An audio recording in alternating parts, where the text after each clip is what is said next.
Bismillahirrahmanirrahim. Assalamualaikum warahmatullahi wabarakatuh. Alhamdulillah, hari ini bertemu lagi dengan saya, Yanuar Farizal. Pada kesempatan kali ini kita akan membahas mengenai topik paradigma keperawatan dalam pandangan Islam.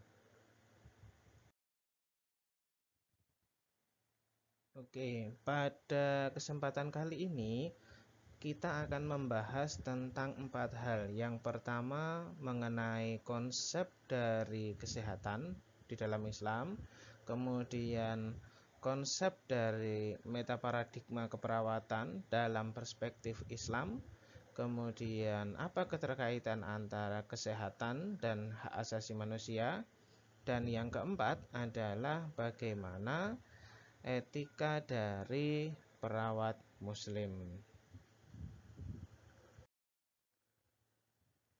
Yang pertama kita akan berbicara tentang konsep dari kesehatan di dalam Islam.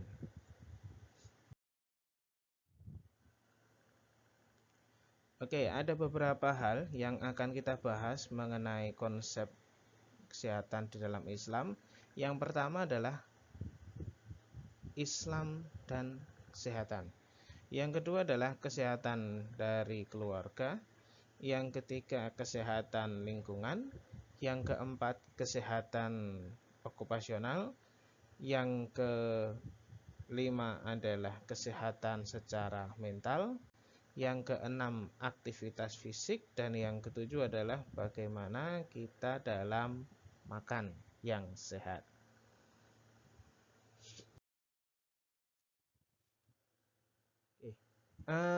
Yang pertama adalah Islam dan sehat. Di sini kita melihat bahwa sebenarnya ajaran Islam itu umumnya dipersepsikan sebagai suatu tindakan ibadah yang terpisah dari konteks kehidupan. Tapi sebenarnya ajaran Islam yang benar itu berlaku sepanjang masa ataupun sepanjang waktu, dan tidak ada ajarannya yang dikatakan istilahnya ketinggalan zaman.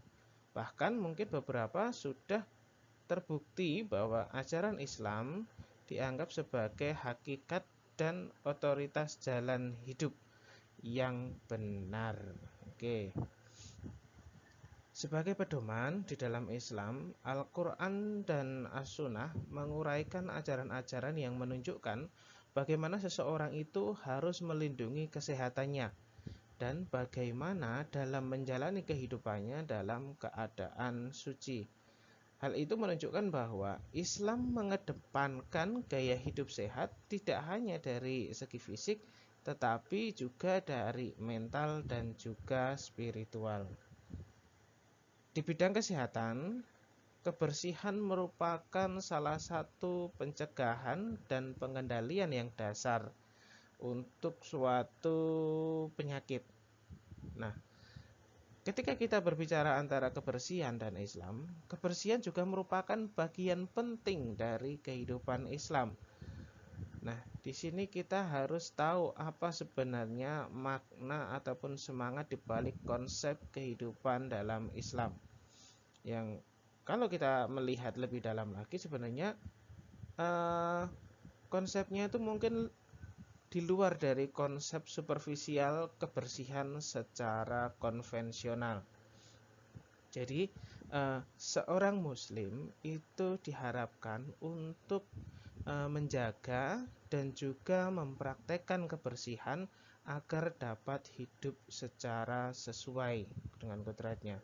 Salah satu buktinya adalah praktek sunat dalam Islam yang saat ini sudah mulai mendapatkan banyak komentar positif dari segi kesehatan dan kaitannya dengan kebersihan diri.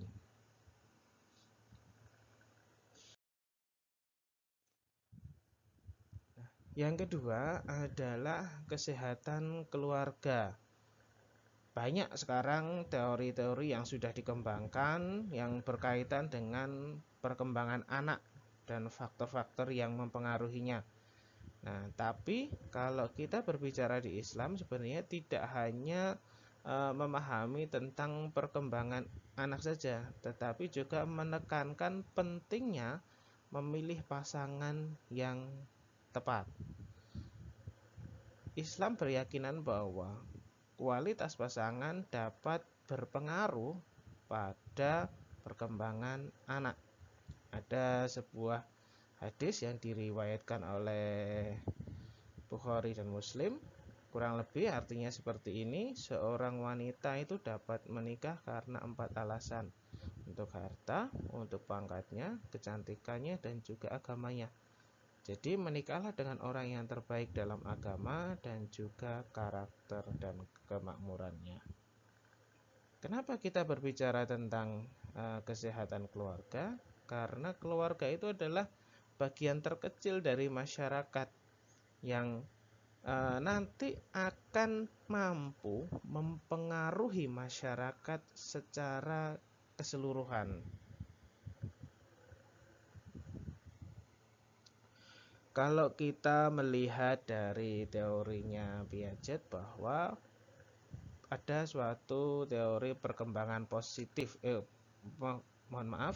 ada perkembangan kognitif, yaitu suatu proses yang dia tidak terhindarkan, di mana perkembangan kognitif anak dapat dibagi menjadi beberapa tahap. Ketika anak berkembang dan menjalani proses asimilasi dan akomodasi, otak mereka itu akan berkembang melalui proses pematangan alami. Dan oleh karena itu penting bahwa pemahaman mereka tentang dunia itu harus secara akurat. Dalam artian adalah mereka dapat menafsirkan dan juga memprediksikan dunia itu bagaimana berkembang. Nah, teori ini sebenarnya mirip dengan ajaran Islam yang sudah direkomendasikan 1400 tahun yang lalu, di mana tahapan kehidupan anak dan remaja persis seperti keseimbangan antara ombak di lautan.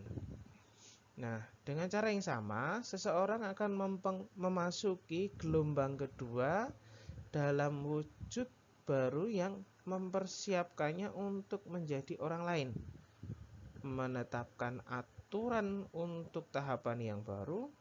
Dan di sini pedoman Islam untuk membesarkan anak didasarkan pada kata-kata bijak salah satu sahabat Nabi, Sayyidina Ali radhiyallahu anhu, yang membagi kehidupan anak sebenarnya menjadi beberapa tahapan.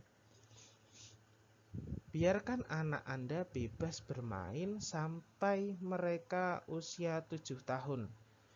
Selama 7 tahun berikutnya, awasi dia, dan akhirnya bertemanlah dengannya selama 7 tahun lagi. Kemudian jika dia berhasil, dan kalau misalnya jika tidak, maka tidak ada kebaikan di dalam dirinya.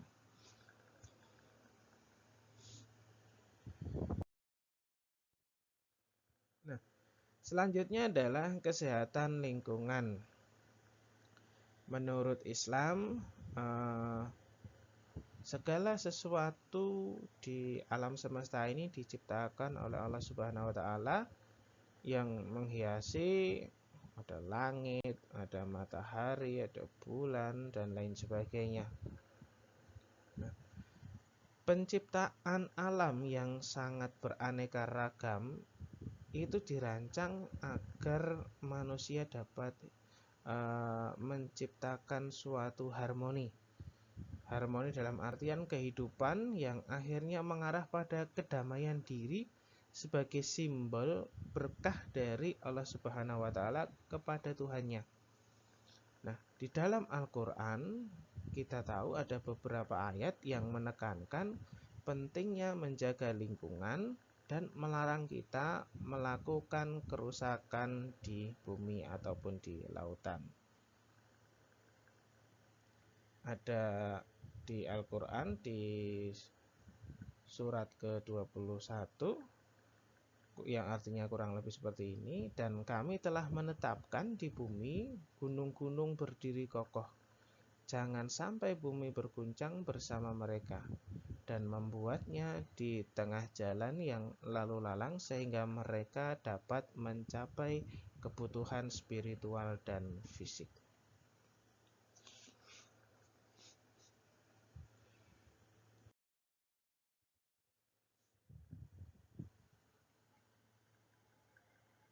Selanjutnya adalah kesehatan okupasional.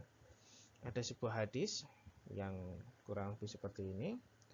Nobody has ever eaten a better meal than that which one has earned it by working with one's own hand.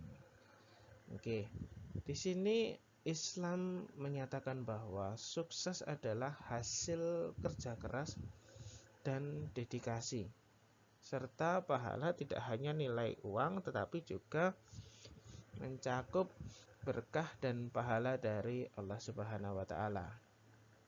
Sesungguhnya Allah sudah berbelas kasihan kepada orang-orang yang bekerja untuk memenuhi persyaratan dan tanggung jawab terhadap diri mereka, keluarga, dan juga komunitasnya.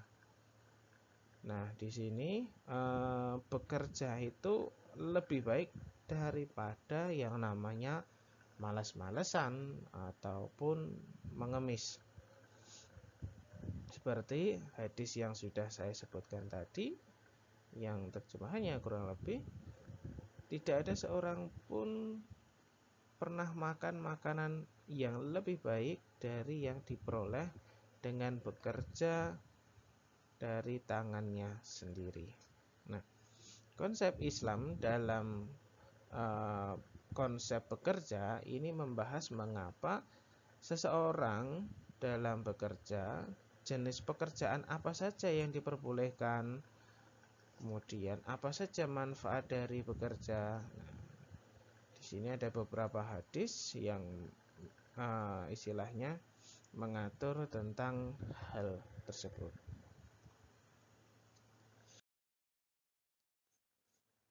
Selanjutnya adalah kesehatan secara mental. Nah, kalau kita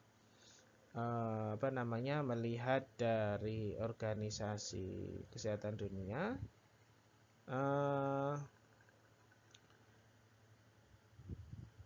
kesehatan mental itu dipandang sebagai suatu kondisi sejahtera di mana individu mampu menyadari potensi dirinya sendiri, kemudian dapat mengatasi berbagai macam tekanan hidup, kemudian dapat bekerja secara produktif, dan juga dapat memberikan kontribusi kepada komunitasnya.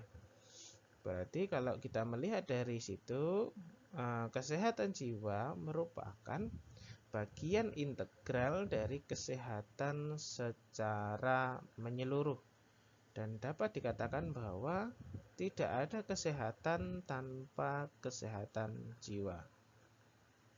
Nah, salah satu aspek di dalam kesehatan jiwa adalah bagaimana kita mampu mengontrol marah. Nah, marah adalah suatu perasaan yang alami sebenarnya, umum pada masyarakat dan normal.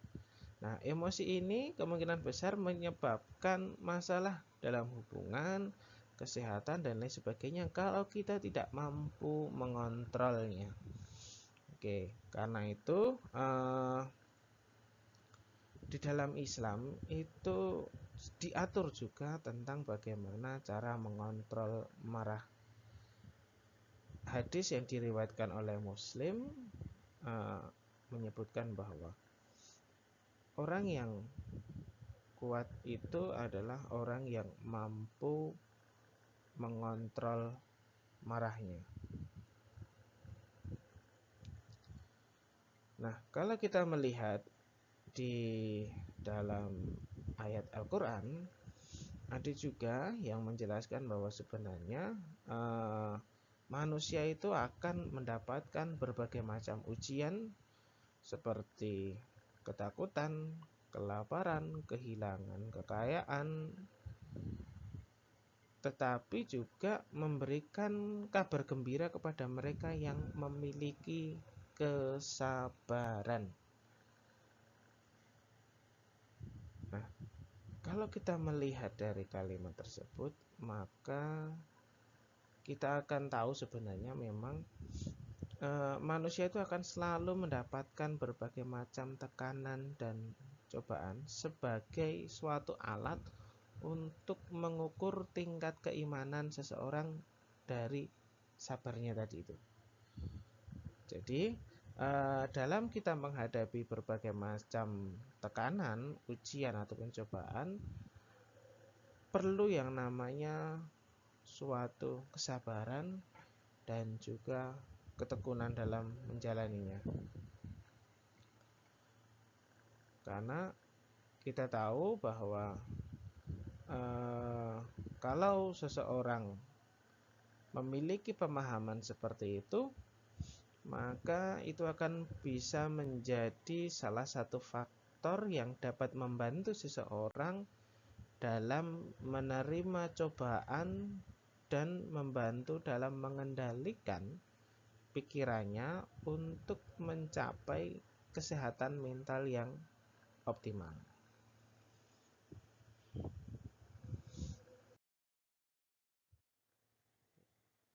Selanjutnya adalah aktivitas fisik. Oke, kalau kita melihat bahwa dari segi kesehatan komunitas, aktivitas fisik itu salah satu bagian dari promosi pola hidup sehat yang mendorong masyarakat tanpa memandang agama, ras, usia ataupun jenis kelamin. Di dalam Islam, pendekatan holistik terhadap kehidupan yang dipromosikan dalam merawat kebutuhan spiritual, emosional, dan fisik juga ditawarkan kepada masyarakat. Ada sebuah hadis yang diriwayatkan oleh Muslim yang menyebutkan bahwa Allah itu lebih menyukai orang-orang yang kuat dibandingkan orang-orang yang lemah. Nah, jika kita melihat dari situ, maka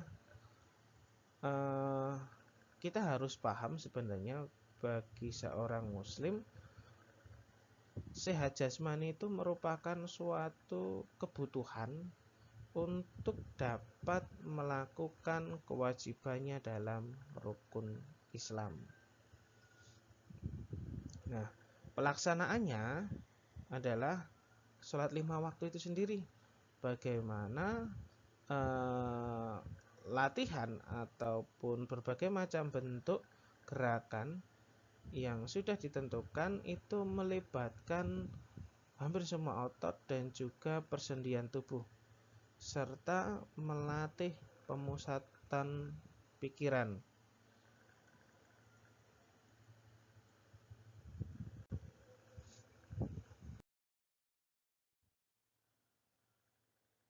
Selanjutnya adalah bagaimana cara kita mengatur makanan.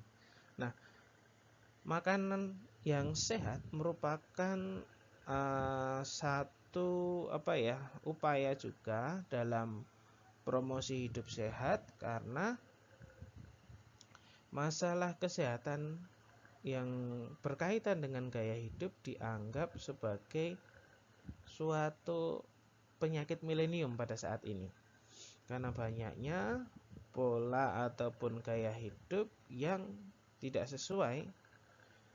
Kalau kita berbicara dari Al-Quran ataupun As-Sunnah, sebenarnya sudah banyak sekali ayat-ayat yang menyatakan tentang bagaimana makanan yang sehat, apa dampaknya, bagaimana memperolehnya, dan lain sebagainya. Di dalam Al-Quran disebutkan pada surat yang ke-20 ayat 81 yang artinya kurang lebih seperti ini: makanlah hal-hal baik yang telah kami sediakan untuk rezekimu, tetapi jangan lakukan berlebihan di dalamnya, agar kemurkaanku tidak turun secara adil padamu, dan mereka yang menurunkan kemurkaanku memang binasa. Di situ kita melihat bahwa sebenarnya anjuran di dalam Islam dalam memakan adalah makan makanan yang baik. Tetapi tidak semua yang baik itu harus selalu banyak, harus selalu berlebihan. Kita harus mampu membuat porsinya, takarannya yang sesuai dengan kebutuhan kita, agar kita tidak mendapatkan dampak buruk dari makanan yang kita makan. Nah, sekarang kita berlanjut ke konsep dari meta paradigma keperawatan dalam perspektif Islam.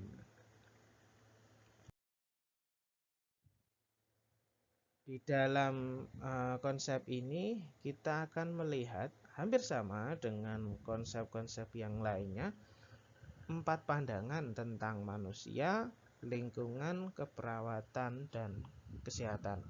Nah, di sini dalam perspektif Islam ini manusia itu dianggap sebagai makhluk yang mampu berkembang. Kemudian manusia merupakan suatu entitas yang bersatu dan holistik. Mereka mampu untuk memilih, kemudian menentukan, dan juga bertindak. Dan juga manusia adalah sebagai penerus dari Tuhan.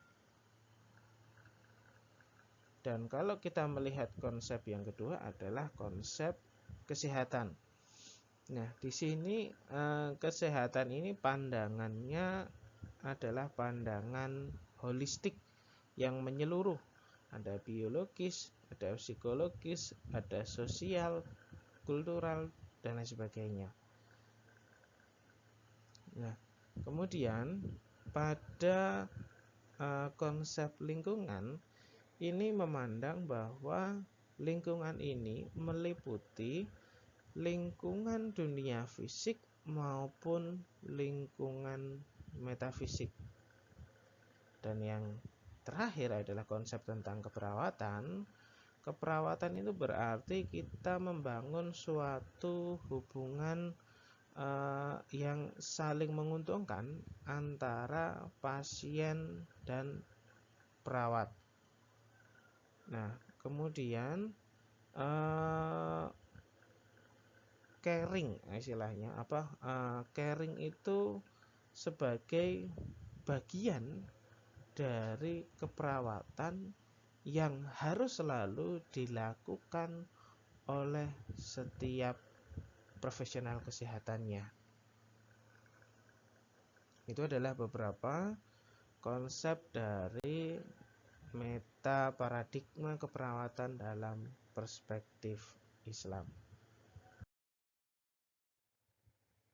Oke, bahasan kita yang ketiga adalah kesehatan dan kaitannya dengan hak asasi manusia. Nah, kita melihat di sini bahwa ada 3 hal yang berkaitan dengan kesehatan dan hak asasi manusia. Yang pertama adalah bagaimana perlindungan dari kesehatan itu sendiri. Yang kedua adalah kebebasan untuk berpendapat, ataupun yang ketiga adalah bagaimana kita melindungi dari tubuh manusia. Nah, kita bahas satu persatu. Yang pertama adalah perlindungan kehidupan. Hak untuk hidup dalam pandangan Islam adalah hak asasi terpenting kedua. Tidak ada yang lebih penting kecuali hak atas kebebasan. Bukti-bukti yang mendukung antara lain pada Al-Quran itu ada yang menyebutkan bahwa penganiayaan itu bahkan lebih buruk dari pembunuhan. Surah kedua. Dan juga penganiayaan adalah kejahatan yang lebih besar dari pembunuhan. Dari ayat-ayat tersebut memberikan prinsip yang jelas bahwa penganiayaan itu berarti penolakan kebebasan, adalah suatu pelanggaran yang jauh lebih buruk, jauh lebih besar daripada pembunuhan yang merupakan penolakan hak untuk hidup. Prinsip ini mengarah pada kesimpulan logis bahwa kebebasan lebih penting daripada kehidupan. Ini sama sekali mungkin tidak aneh mengingat bahwa manusia atau kehidupan manusia adalah hasil dari kebebasan itu sendiri. Kemudian adalah hak atas kebebasan, di mana dalam Islam ini merupakan perpaduan yang menarik, di mana hak istimewa dan kewajiban itu saling berkaitan. Setiap hak asasi manusia menuntut manusia untuk bekerja keras dalam hal untuk memastikan, mengamankan, dan melestarikan semuanya pada saat yang bersamaan. Yang ketiga adalah perlindungan terhadap tubuh manusia. Ini sejalan dengan pernyataan dari Nabiullah Muhammad SAW yang menyebutkan bahwa ada sebuah hadis yang mengatakan tubuhmu itu berhak atas kamu. 14 abad setelah Islam menetapkan hak asasi manusia, masyarakat di dunia itu mengeluarkan yang namanya Deklarasi Internasional tentang Hak Asasi Manusia. Tapi mereka belum sampai pada titik di mana mereka mengakui hak tubuh manusia. Hak ini mengharuskan kita dari masing-masing manusia itu memberikan makan tubuh pada saat lapar, mengistirahatkannya pada saat lelah, membersihkannya pada saat kotor, dan melindunginya dari semua bahaya. Kemudian kita juga harus mengambil tindakan pencegahan agar tidak membuatnya sakit. Kemudian kita harus memberikan perawatan yang diperlukan pada saat tubuh itu sakit dan tidak terlalu membebani dengan cara apapun. Nah, dari sini terlihat bahwa dalam sudut pandang Islam, hal yang tidak boleh diabaikan atau diabaikan daripada hal lain termasuk hak Tuhan atas diri kita itu sendiri.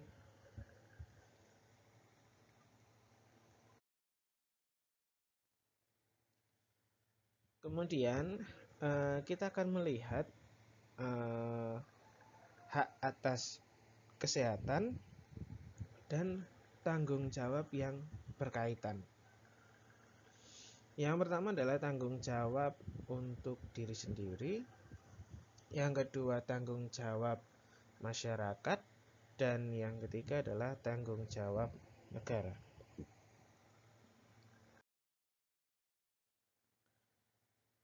Tanggung jawab untuk diri sendiri ini seperti yang sudah dinyatakan dalam Islam bahwa tubuhmu memiliki hak atas kamu.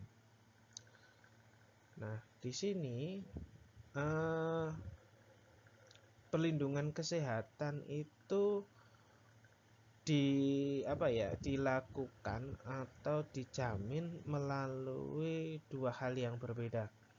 Yang pertama adalah bagaimana kita memperkuat strukturnya dan mengkonsolidasikan pondasinya, yang artinya adalah kita menjaga kesehatan diri kita dengan baik.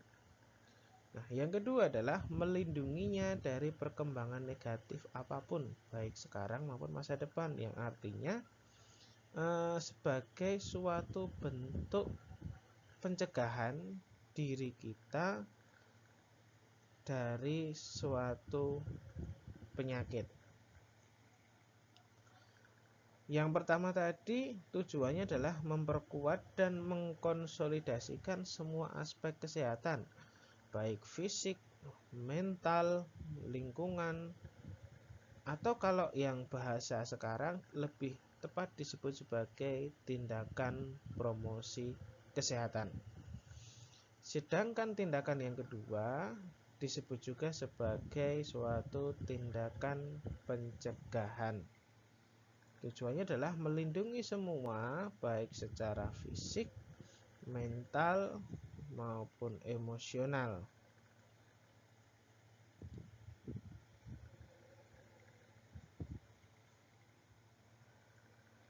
Salah satu contohnya adalah kita berbicara tentang gizi. Gizi yang baik itu sebagai salah satu upaya peningkatan kesehatan. Sedangkan pengabaian gizi yang layak dan juga baik tanpa alasan yang masuk akal bertentangan dengan pelayanan kesehatan. Nah, di dalam tanggung jawab atas diri sendiri ini ada 4 hal yang harus kita pahami. Yang pertama adalah kebersihan diri, yang kedua adalah nutrisi, yang ketiga adalah pernikahan, dan yang terakhir adalah bagaimana kita menghormati dari tubuh kita. Kita bahas dari yang pertama tentang kebersihan diri. Merawat semua ataupun setiap bagian tubuh kita merupakan bagian penting dari promosi kesehatan. Ada istilahnya sebuah pernyataan, orang-orang percaya jangan mencoba berdoa ketika Anda mabuk, tapi tunggu sampai Anda tahu apa yang Anda katakan, atau ketika Anda berada dalam keadaan najis dalam suatu upacara, kecuali jika Anda dalam perjalanan sampai Anda mandi. Oke. Kemudian pembahasan yang kedua adalah terkait nutrisi. Bidang promosi kesehatan yang lain adalah gizi seimbang dalam hal kuantitas maupun kualitas dan juga kuantitasnya. Sebelumnya sudah saya singgung ada suatu pernyataan yang menyebutkan bahwa makanlah hal-hal baik yang telah kami sediakan untukmu sebagai rezeki. Makanlah hal-hal baik yang telah kami sediakan bagimu sebagai rezeki, tapi jangan melanggar di dalamnya. Berarti itu menyebutkan bahwa selain kualitas dari makanan yang harus kita perhatikan, ada juga kita tidak boleh melebihi porsinya, melebihi takarannya dalam artian kuantitasnya. Kemudian hal lain yang perlu kita perhatikan adalah pernikahan. Penekanan Islam dalam pernikahan karena di sini punya peran yang sangat penting dalam artian perlindungan kesehatan, baik secara fisik, mental, dan juga reproduktif. Tuhan telah memberikan Anda pasangan dari jenismu sendiri. Dia menciptakan untuk Anda pasangan dari jenis Anda sendiri, sehingga Anda condong ke arah mereka, dan dia menimbulkan cinta dan kelembutan di antaranya. Itu beberapa terjemahan dari ayat-ayat Al-Quran yang berkaitan dengan pernikahan. Kemudian adalah bagaimana kita menghormati tubuh kita. Nah, setiap organ tubuh itu membutuhkan perawatan kesehatan yang sesuai. Nah, untuk bekerja dalam kemampuan seseorang, dalam artian memperkuat tubuh dengan latihan kebugaran yang sesuai, yang itu kita lakukan agar kita mendapatkan manfaat, terutama kesehatan manusia. Ada beberapa pernyataan juga, matamu berhak atas dirimu. Kemudian penuhi apa yang Anda lakukan secara wajar. Itu adalah beberapa hal yang mendasari bahwa kita itu harus memberikan hak dari tubuh kita, dalam artian melakukan suatu upaya untuk meningkatkan daya tahannya, meningkatkan kebugarannya. Contoh yang saat ini sedang populer adalah goes di mana-mana. Itu sebagai salah satu bentuk kita menghormati atau menghargai dari fisik kita atau dari tubuh kita. Kita memberikan apa yang dibutuhkannya. Jadi tidak hanya diam terus-menerus, tapi kita butuh yang namanya aktivitas secara fisik. Yang kedua adalah tanggung jawab masyarakat. Kita akan beralih dari klaim individu terhadap masyarakat. Di tanggung jawab masyarakat ini kita akan berbicara tentang promosi dan juga perlindungan atau pencegahan penyakit. Nah, kalau yang kita berbicara tentang promosi ini memang lebih banyak atau lebih cenderung untuk meningkatkan dan memperkuat keseimbangan dari kesehatan seseorang, yang bentuknya nanti bermacam-macam. Yang pertama adalah tanggung jawab orang tua. Di sini orang tua itu berhutang pada anak-anaknya untuk memberikan nutrisi yang baik. Nah, di sini ada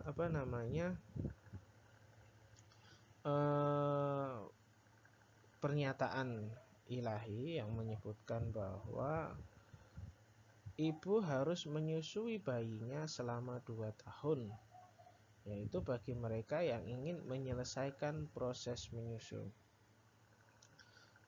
Ayat Al-Quran lainnya juga menyatakan bahwa menyapih dalam waktu 2 tahun.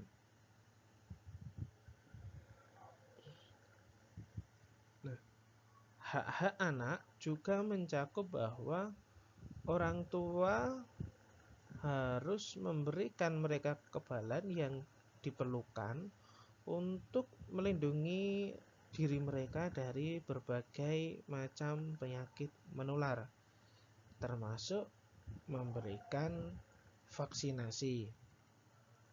Nah, ini termasuk dalam pernyataan umum yang menghimbau orang tua untuk merawat anak-anak mereka dengan baik, menyediakan semua yang mereka butuhkan untuk kesehatan dan juga pertumbuhan mereka, serta tidak mengabaikan dengan cara apapun. Yang kedua adalah lingkungan yang sehat. Nah, setiap manusia itu berhak hidup dalam lingkungan yang sehat. Ini bisa dicapai dari sudut pandang Islam dengan 2 cara. Yang pertama adalah dengan menjaga kebersihan lingkungan, Dan yang kedua adalah meningkatkan elemen apapun di lingkungan yang mampu menjaganya dalam keadaan seimbang dan sehat. Jadi kita tidak bisa istilahnya semena-mena dalam hal lingkungan. Contohnya adalah menjaga sungai. Kita tidak bisa seenaknya membuang sampah sembarangan di sungai, kemudian membuang limbah ke sungai, karena nanti sungai itulah yang akan mengairi atau mengirigasi berbagai macam sawah dan juga ladang yang nanti akan dipergunakan untuk proses pertanian. Nah, kalau kita tidak menjaga sungai, nanti juga akan berdampak buruk pada manusia itu sendiri. Dapat terjadi yang namanya banjir dan lain sebagainya. Dan beberapa daerah juga sungai itu menjadi sumber air minum bagi masyarakat di sekitarnya, sehingga ketika kita tidak mampu atau tidak mau melakukan suatu upaya untuk menjaga kualitas air di sungai, maka sama saja sebenarnya kita juga tidak mau atau juga tidak mampu menjaga kesehatan secara komunitas. Kemudian adalah pelindungan pertanian.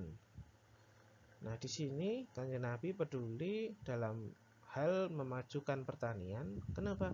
Karena nanti akan meningkatkan sumber daya pertanian masyarakat dan menambah lingkungan yang sehat.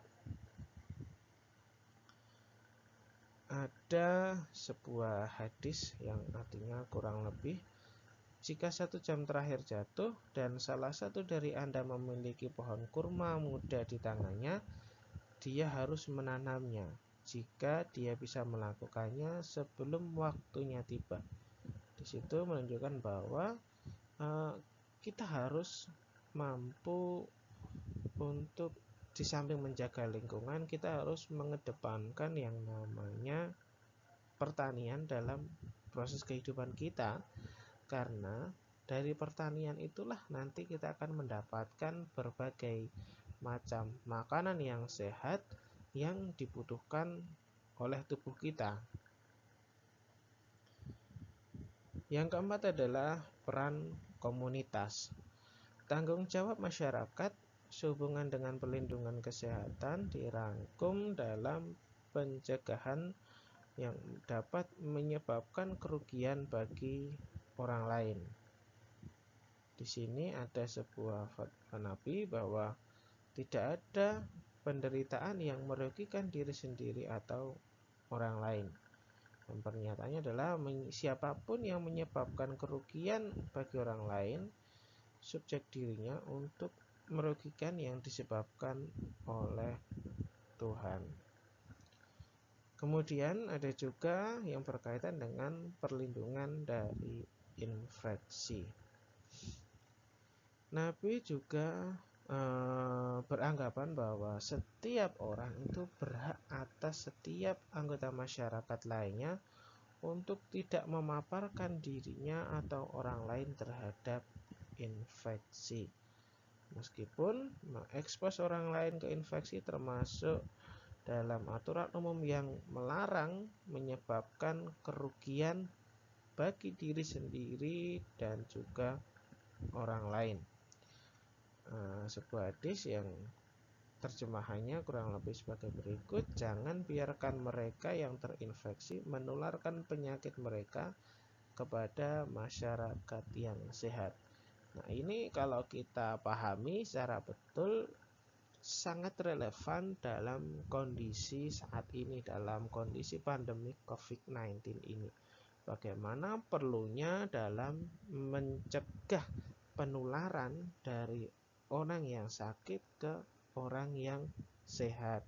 Maka orang yang sakit itu mereka harus sadar diri bahwa ketika mereka berkumpul dengan masyarakat, ketika mereka berkontak fisik dengan masyarakat yang sehat, ketika mereka tidak menggunakan masker, maka mereka dapat menyebarkan infeksi yang ada di dalam dirinya ke orang lain yang tindakan itu justru akan bertentangan dari tanggung jawab di masyarakat tadi yang bagian perlindungan dari infeksi.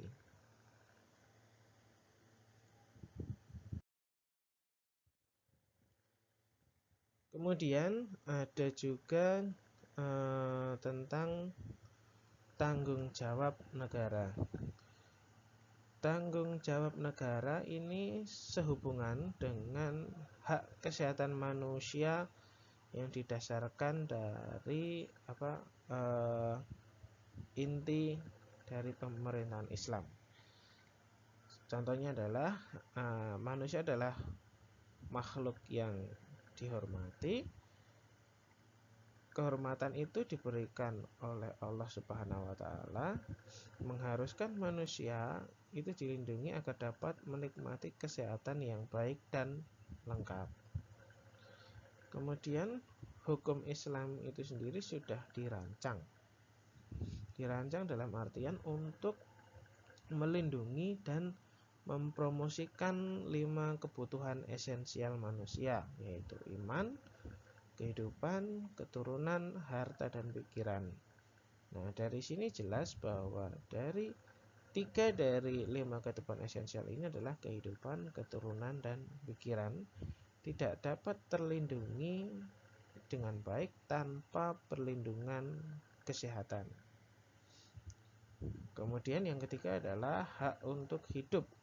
Nah, ini berlaku untuk setiap manusia dan harus dihormati dan juga dipertahankan. Satu kehidupan manusia dihargai sama dengan seluruh umat manusia. Jadi penyerangan yang mengakibatkan terbunuhnya seorang manusia, meskipun mungkin itu hanya anak-anak atau mungkin orang yang sudah lansia atau mungkin orang cacat. Nah, ini mewakili agresi terhadap seluruh umat manusia.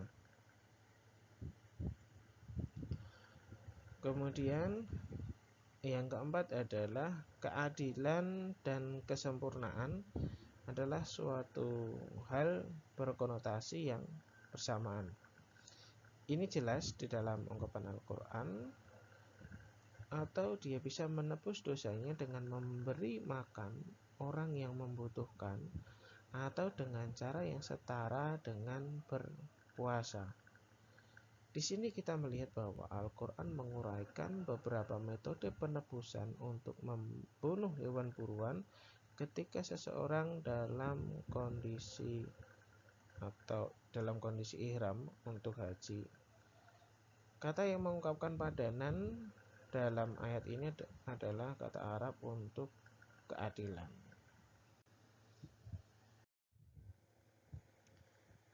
Oke, topik terakhir adalah etika perawat muslim. Bagaimana kita sebagai seorang muslim yang berprofesi sebagai seorang perawat dalam melakukan tindakan-tindakan profesional kita. Ada 2 hal yang mau saya garis bawahi. Yang pertama adalah bagaimana caring dalam budaya Islam, dan yang kedua adalah praktek caring dalam perspektif Islam. Praktek caring dari perspektif Islam ini didasarkan pada wahyu ilahi yang kekal dan yang mempraktekkan kepedulian menerima banyak berkah.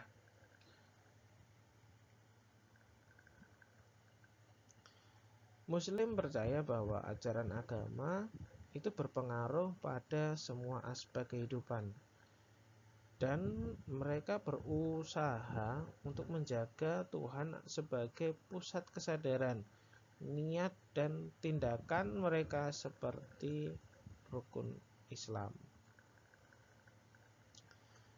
Teori keperawatan dari perspektif Islam ada yang mencetuskan adalah model interaktif. Nah, menurut teori ini, perawat berhasil dalam perilaku caring dan tindakan caring jika dia mempertahankan keseimbangan 5 dimensi. Nah, kegagalan untuk menjaga keseimbangan mampu berdampak pada ketidakseimbangan atau sikap tidak peduli.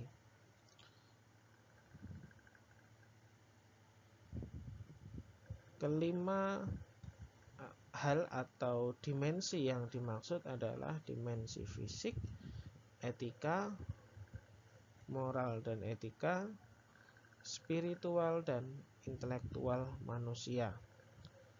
Kelima konsep tersebut juga sudah diakui sebagai kategori antecedent, yaitu persyaratan yang memungkinkan perawat dalam menjaga keselarasan di antara 5 dimensi. Nah, dimensi-dimensi ini dinamai sebagai dimensi 5R. Respon, refleksi, hubungan, relationship, kemudian keterkaitan dan pemodelan peran, role. Dengan adanya 5 hal tersebut, perawat bertindak dengan kepedulian secara harmonis dari 5 dimensi kepedulian dalam perspektif Islam. Nah, tindakan caring dalam Islam itu difokuskan untuk membantu keyakinan pasien kepada Tuhannya.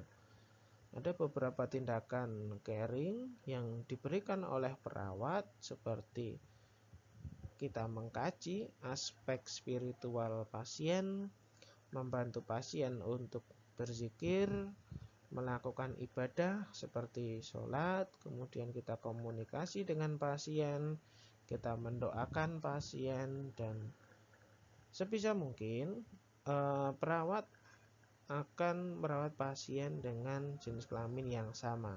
Laki-laki, maka dia akan merawat pasien laki-laki dalam kondisi normal. Tetapi jika dalam kondisi emergensi, maka bisa lain yang terjadi.